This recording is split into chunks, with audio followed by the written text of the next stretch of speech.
What are you doing right now? Is it something that you really love? Millions of people at this very second are doing exactly what makes them happy.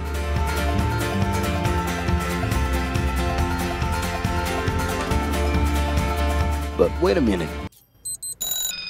You spend a big part of your life working. And any job has the potential to drive you insane.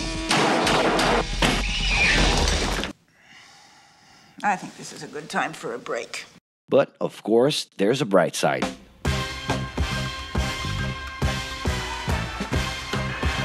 And the best thing, time off.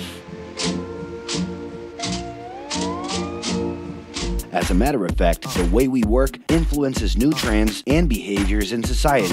And if some things are new and different to you, and to everyone else, it's good to know that the ones who really captured the idea are those young millennials.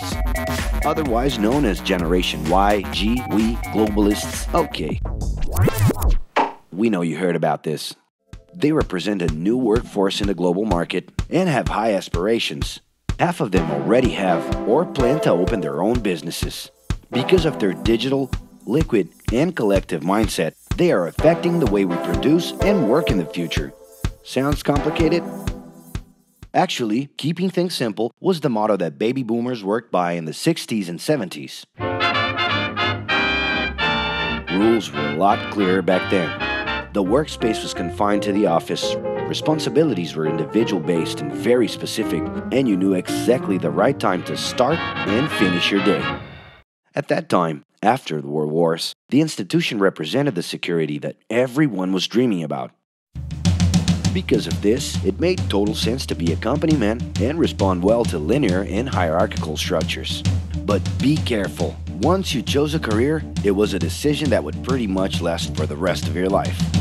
Older workers would teach young ones because putting in long years of experience was essential if you wanted to grow within the company.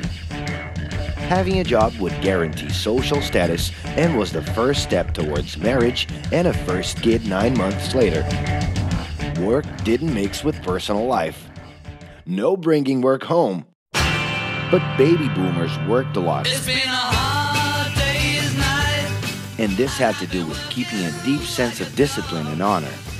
Day-to-day sacrifices guaranteed that the family would be taken care of, and they knew that a big payoff would come, even if it would take a while.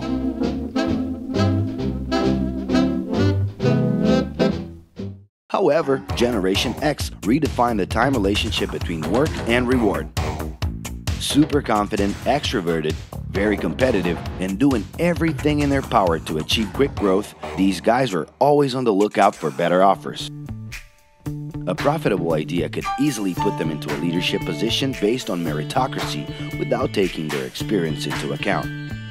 As they searched for more ways to personally stand out and be professionally independent, they relied on degrees, including MBAs and PhDs, to get ahead of their competitors.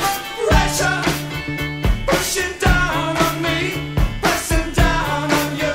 No man has spoken. In this more individualistic style of thinking, a nice wardrobe and a business card could help them close better deals and expand their network. Being in the right place at the right time is what would define the work schedule. Business time was extended into the happy hour. This mix between personal and professional life turned a workaholic into someone who was admirable and even sexy. In the grace of your love. The winner was whoever could get onto the board of directors in the shortest time possible I can do anything if I can just get a chance.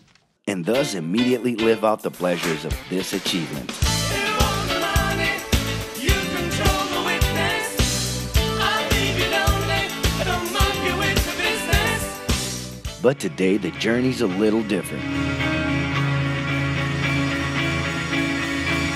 It really seems more important to have fun on the ride than to make it to the final destination.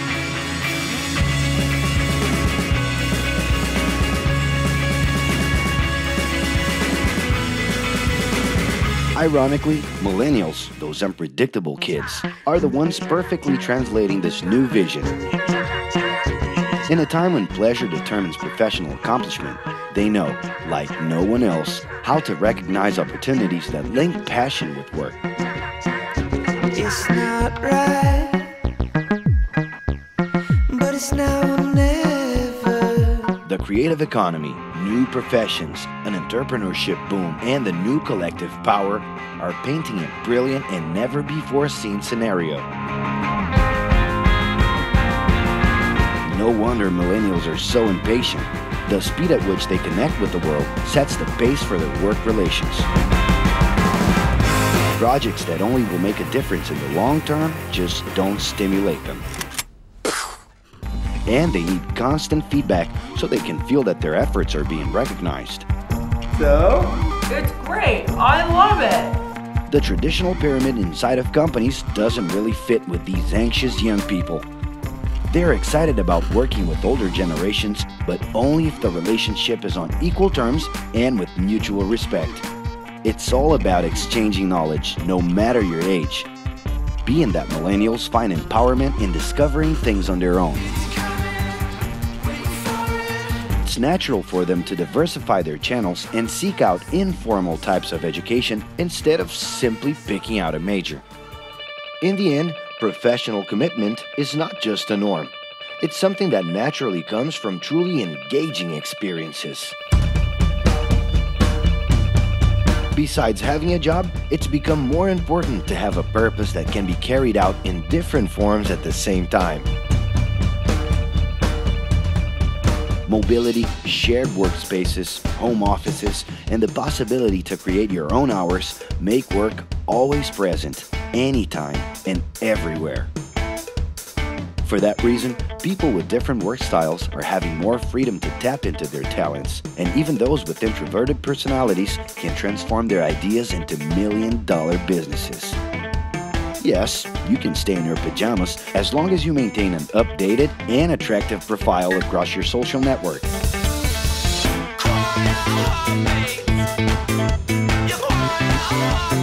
As you can see, flexibility is really the way to go.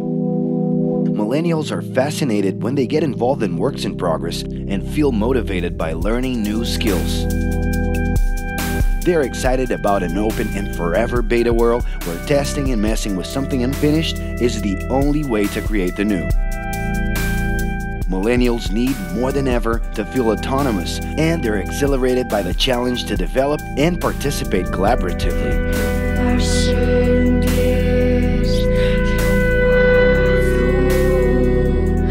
They can change direction quickly and don't let attachments hold them back. It's about living better in the present with no illusion that the future can be controlled.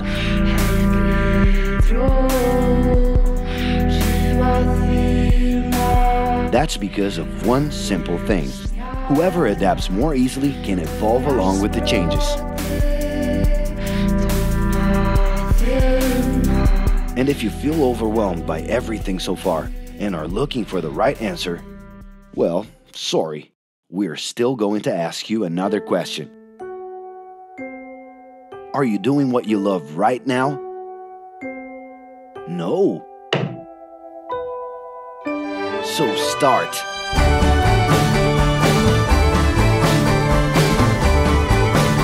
The clock is ticking and your life is in a hurry. Discover your life's purpose and make it happen. Loving your work will put you in motion. It's the only way to lead a fulfilling life every day.